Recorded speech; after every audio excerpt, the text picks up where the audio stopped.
Mbote Nabiso, Balandia Babana News, nous sommes toujours là. Salut, salut, salut. Partout où vous nous suivez, nous vous saluons au nom puissant de Jésus. Merci. Merci parce que vous aimez beaucoup votre chaîne de conseils et d'éducation. Aujourd'hui, nous allons parler sur les ennemis de la fortune financière, les ennemis de la stabilité financière.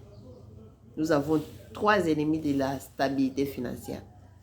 Nous voyons les gens qui sont stables à une époque et à une autre époque, chute libre.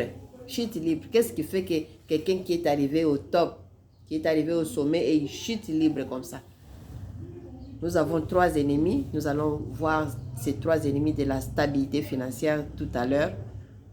Dans la stabilité financière, nous voyons le premier ennemi de la stabilité financière, c'est la paresse.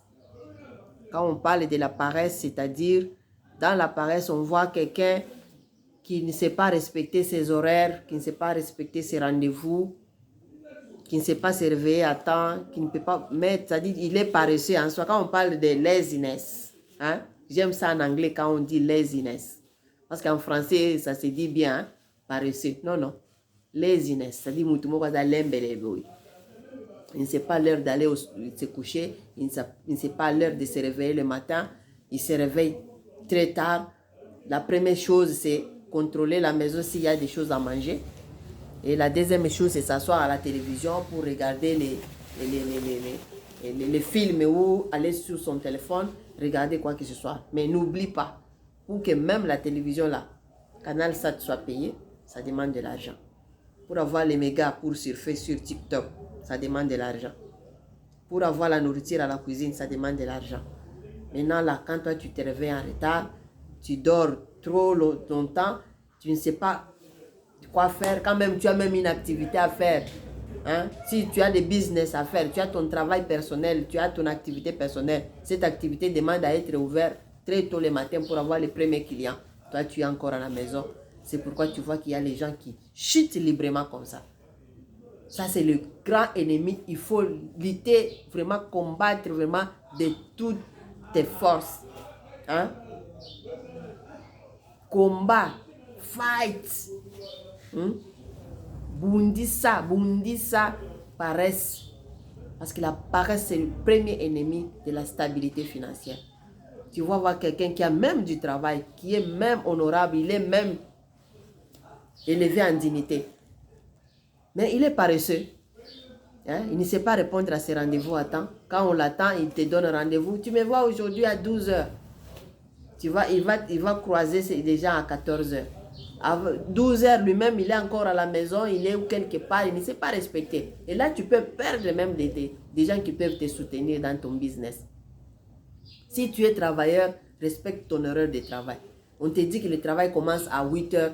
Ce n'est pas 8h30. 8 h ne signifie pas 8h30. On dit que le travail commence à 8 h. Nous avons les gens qui travaillent à la banque centrale, le travail commence à 7 h. C'est-à-dire chacun a son horaire de service qu'il doit respecter. On te demande les rapports. La date de donner les rapports, c'est chaque 15 du mois. Ton rapport doit être prêt le 10 du mois. Ça, la paresse. La paresse, là, on la voit partout.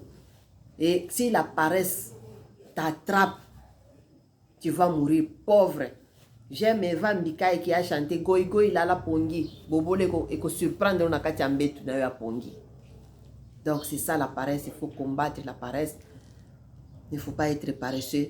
Soyez dynamique, soyez actif, soyez proactif. Il y a beaucoup de termes. Donc soyez dynamique. Donc dans le dynamisme là, c'est les gens qui sont paresseux ne sont pas dynamiques. Quand quelqu'un on dit qu'il est paresseux, hein, il n'est pas dynamique, il n'est pas proactif, il n'anticipe pas. Il n'anticipe pas. Or, toutes ces qualités-là nous demandent que ce soit pour les gens qui sont sous contrat, c'est-à-dire les contractés, ou les gens qui sont dans les business personnels. Nous saluons tous les mamans vendeuses de pain qui se réveillent très tôt le matin. À 4 h, ils sont déjà en ligne, quels que soient les coulounas et les agressions qui sont victimes. Mais au moins, elle sait que non, si je vais avoir le pain à temps pour que mes clients soient servis, je dois être matinal. Le premier servi, ça sera moi. Salut à tous ces mamans maraîchères qui se réveillent très tôt, nous vous saluons, que le Seigneur vous bénisse, il ne faut pas lâcher. Aujourd'hui, tu es maraîchère, demain, tu seras livreur dans des grandes alimentations. Sauf qu'il faut seulement définir et être focus sur ce que tu es en train de faire et penser encore qu'est-ce que tu peux encore faire de plus mieux pour quitter le niveau où tu es et monter le niveau suivant. Le deuxième ennemi de la stabilité financière, c'est le gaspillage. Le gaspillage. Le gaspillage. Gaspillage de la nourriture, gaspillage de tout ce que vous achetez, de tout ce que vous produisez. Je vous donne seulement un simple exemple. Quelqu'un qui travaille le lundi, le mardi, le mercredi, le jeudi et le vendredi, il arrive samedi, il réunit tous ses amis dans une boîte de nuit, il commande des bières, 4 bières, 5 bières, il dilapide tous les moyens, tout l'argent qu'il a gagné pendant 5 jours. En un jour, tu dépenses tout. Ça, c'est le gaspillage. Vraiment, soyons rationnels, consommons rationnellement, ne gaspillons pas nos ressources, ne gaspillons pas nos ressources parce que nous en avons besoin, parce qu'il y aura toujours le temps de crue, c'est-à-dire le temps où vous avez beaucoup d'argent, il y aura le temps où la production va diminuer et il y aura le temps où les business changent, les temps changent et pour vous rattraper, il faut avoir tout cet argent que vous avez produit pendant un temps, savoir les conserver et les répartir à chaque rubrique comme nous avons dit. Planifier, budgétiser. Tu peux dire, ah non, moi je ne suis pas travailleur, qu'est-ce que je vais faire? Je ne suis pas au ministère du budget, pourquoi je dois faire les budgets? Les budgets est partout. Les principes des budgets est partout, que ce soit une personne, même un bébé a son budget. Même un bébé a son budget. Les budgets d'un bébé, vous savez en quoi ça consiste? C'est toute la layette, c'est tous les biberons, le lait, les compléments alimentaires, les soins médicaux. C'est tout ça. Le bébé qui doit naître a son budget. La maman qui est aussi à la maison en tant que mère a son budget parce qu'il a aussi ses besoins à lui. C'est-à-dire, il faut une maison, c'est toute une entreprise qui nécessite une bonne gestion de vos finances pour garder cette stabilité. Moi, j'ai pris toujours, j'ai dit ceci, Seigneur, le niveau où je suis déjà arrivé, je ne peux pas redescendre comme ça. Par tous les moyens, même s'il faut vendre de la braise pour me maintenir, je vais le faire. Faites-le avec beaucoup de motivation, avec beaucoup de courage. Il ne faut pas vous distraire. Il ne faut pas vous distraire, dire, oh non, l'argent. L'argent n'est jamais beaucoup. Oh. L'argent, jamais l'argent est beaucoup. Parce qu'il répond à deux principes. Vous voulez que je vous dise ces deux principes? L'argent répond à deux principes. Jamais l'argent est beaucoup. Nous allons voir les chefs des États, les gens qui se font rebelles aujourd'hui. Mais ils ont l'argent, tu te demandes, mais pourquoi ils continuent à chercher l'argent? C'est pour te dire que l'argent a respect à deux principes d'entrée et de sortie. Il y a seulement deux principes auxquels l'argent obéit, c'est l'entrée et sortie. Vous voulez produire, vous voulez avoir la stabilité de votre business, vous devez dépenser pour l'approvisionnement et vendre pour récupérer les fonds avec bénéfice. C'est-à-dire, partout où vous irez, vous allez trouver ces deux principes-là, entrée-sortie. Demande-offre. La loi de la demande et de l'offre. C'est-à-dire, l'argent répond à ça. La stabilité financière répond à ce principe-là. S'il n'y a pas d'entrée, il y a seulement des sorties, l'argent part. C'est pourquoi les gens luttent pour toujours maintenir l'entrée. Parce que si vous allez dire non, je n'ai pas beaucoup de sorties, non. Il y a des besoins qui sont stables, qui vont vous amener à tout consommer. Tu as déjà un niveau de vie. Maintiens ce niveau de vie par le travail, par la rigueur, par une discipline personnelle. Maintiens-toi comme ça. Le deuxième ennemi, là, le gaspillage. Le premier ennemi, nous avons parlé de la paresse. Les gens qui ne veulent pas travailler, non, j'ai de l'argent, mais tu vas entrer dans les comptes, tu vas tout dépenser, tu vas voir des héritiers dans ce monde ici qui ont beaucoup d'argent, mais qui sont toujours dans les entreprises, qui ont investi ici. C'est pour garder les principes des entrées. L'argent répond à tous ces deux principes-là. Partout où vous irez, que ce soit dans les affaires, que ce soit même dans la bénédiction, la main qui donne et la main qui reçoit, vous connaissez tout ça. C'est-à-dire qu'il faut faire respecter et garder l'équilibre de ces deux principes, l'entrée-sortie. S'il y a seulement sortie, sortie, sortie, et la balance sera inclinée. La balance sera inclinée, la balance ne sera pas équilibrée. Nous devons garder notre balance de la stabilité financière équilibrée en évitant ces trois choses. Nous avons déjà parlé de la paresse, nous avons parlé maintenant du gaspillage et nous allons maintenant parler des épargnes. Pensez toujours à mettre quelque chose de côté. Parfois, je m'étonne là où je travaille quand on met les gens en retraite. Ça, c'est un constat. Hein. Ça, c'est un constat. Dans les pays développés, il y a des travaux de troisième âge. Mais dans notre pays, ici, non, non, non, non. On n'a rien. Dès qu'on te donne la retraite, tu rentres à la maison. Imagine-toi, avec cette vie de Kinshasa ici, si tu es locataire, si tu n'as pas épargné pendant que tu travaillais pour t'acheter une maison, tu seras locataire. Et chaque fin du mois, le bailleur va te regarder pour que tu payes. Faites attention à cela parce que tu vas commencer à rêver les bailleurs chaque jour, chaque fin du mois. Faites attention parce que à la période où tu n'as... Bon, je peux dire à la période d'inactivité. À la période d'inactivité, ça va demander à ce que tu puisses aussi te maintenir. Les gens ne vivent pas après la retraite.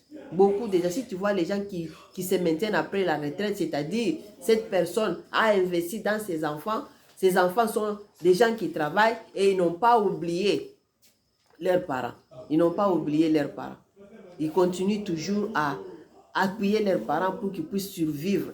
Aujourd'hui, même nos caisses d'épargne sociale, dans la caisse d'épargne sociale, rien n'est calculé.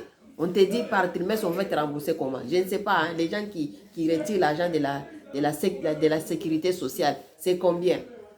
Tu ne peux pas compter sur la sécurité sociale. C'est quand tu es aujourd'hui fort, ne mange pas ton lendemain. Respecte ces principes d'épargne. Si tu ne respectes pas les épargnes, si tu ne tiens pas compte de mettre à côté quelque chose, mets à côté quelque chose. Kolobate keza muke kaka yozozo wana, yeba na kokabola yango, muke oche awa, et tu mets un peu ici, tu mets un peu là-bas. Oublie même. Même si tu as créé ton compte épargne, parce que c'est difficile de regarder à la maison, tu seras tenté avec nos sociétés africaines, les gens assistés, les enfants qui cherchent les minervales, tout ça. Donc tu dois faire attention à faire respecter les principes d'épargne. Non gaspillage. Pas de paresse. Donc ces trois choses, tu dois les respecter. Ne dilapide pas tout ce que tu as produit, tout ce que tu as gagné pendant que tu es en vie, que tu es fort. Pense qu'il y aura toujours des temps de vaches maigres, il y aura toujours des temps où il n'y a pas de stabilité, que tu puisses te maintenir. Aujourd'hui, la durée de vie est réduite, c'est parce que les gens n'ont pas de revenus après le travail. Et il y a les gens qui ne restent, il a même le business, il est déjà à un niveau comme ça de business. Beaucoup d'Africains, leurs affaires, je ne sais pas comment ça ne tourne pas. Tu vas voir les Pakistanais, les Libanais, s'ils commencent leurs affaires, prospèrent. C'est la discipline. Ces gens-là sont debout 24 heures sur 24 heures, même dans les magasins où nous achetons les produits d'entretien ou les produits de beauté. Ils sont debout en train de travailler. Mais quand tu vas voir comme ça, tu vas voir quelqu'un va acheter. Non, c'est encore la boutique est encore fermée. Chez maman, la boutique est... Mais cette boutique-là, elle va s'ouvrir à quelle heure? Ceux qui ne font rien, même si tu es chômeur, il y a des choses à faire. Il y a des choses à faire. Au lieu de mettre toujours les mégas, chercher 3 000 francs, 4 000 francs seulement pour mettre les mégas. Mais l'argent que tu ne produis pas. Comment tu apprends à dépenser? N'apprends pas aux enfants à dépenser sans pouvoir les apprendre comment produire. Et soyez productifs. Soyez productifs. Il ne faut pas apprendre aux enfants comment dépenser l'argent sans leur apprendre comment produire l'argent. Et vous qui produisez déjà, maintenez la part. Maintenez la position où vous êtes en étant discipliné, en étant proactif. Enlevez la paresse de vos habitudes. La paresse, il faut vaincre la paresse. Il faut surmonter la paresse. Il faut surmonter le gaspillage, que ce soit le gaspillage de nourriture, que ce soit le gaspillage de ton temps. Le temps, c'est l'argent. Hein? Le temps, c'est l'argent. Hein? Tu as des visiteurs inutiles, tu as des gens inutiles, alors que toi, tu as des rendez-vous à respecter. Tu donnes des rendez-vous comme nos autorités, s'il vous plaît. Les rendez-vous, c'est non, non, je vais aller, tu passes à mon bureau, vous allez dans ce bureau, il n'est pas encore là. Ce sont des retardataires. Ils demandent toujours, maintenant là, tout est bancarisé, ils sont payés. Ils sont payés même quand ils arrivent. On regarde dans l'Assemblée nationale, les présidents de l'Assemblée nationale, tous ces absents-là, est-ce que vous pouvez nous dire aussi quelque chose? Pourquoi ils ne sont pas là dans l'Assemblée? Pourquoi ils ne sont pas là? Nous avons 500 députés. Où sont-ils? Quand vous siégez là-bas, quand vous prenez même des grandes décisions, ils ne sont pas là, mais ils exigent les non-paiements. Pourquoi le président Kamere ne peut pas nous mettre la liste de présence là-bas? Hein, ne peut pas nous mettre la liste de présence là-bas. Comme ça, ces gens sont payés aussi au prorata. La différence de leur argent là reste à l'Assemblée. L'Assemblée peut intervenir même à l'Est où il y a la guerre. Pourquoi il y a trop des absents? Les absents, qu'est-ce que vous faites, vous les absents là? Vous restez à la maison, on vous a élus pour travailler, mais vous êtes toujours absents. Ça, c'est ce que nous appelons les premiers démons. Les gens aiment l'argent, mais pour travailler, ils ne sont pas prêts pour travailler. Ils ne sont pas prêts pour travailler. Faites respecter cette condition-là, que les gens viennent se présenter au travail pour qu'ils puissent justifier l'argent que la République leur donne. Toi aussi où tu travailles, que tu sois maraîcher, que tu sois vendeur de pain, que tu sois où, respecte ton horaire, tes rendez-vous. C'est très important parce que tu peux passer à côté d'un bon rendez-vous qui peut te sauver la vie. Merci beaucoup pour tous qui avez suivi ces conseils de la stabilité financière. Gardez votre stabilité financière pour ne pas tomber dans les péchés. Que le Seigneur vous bénisse. Bye bye.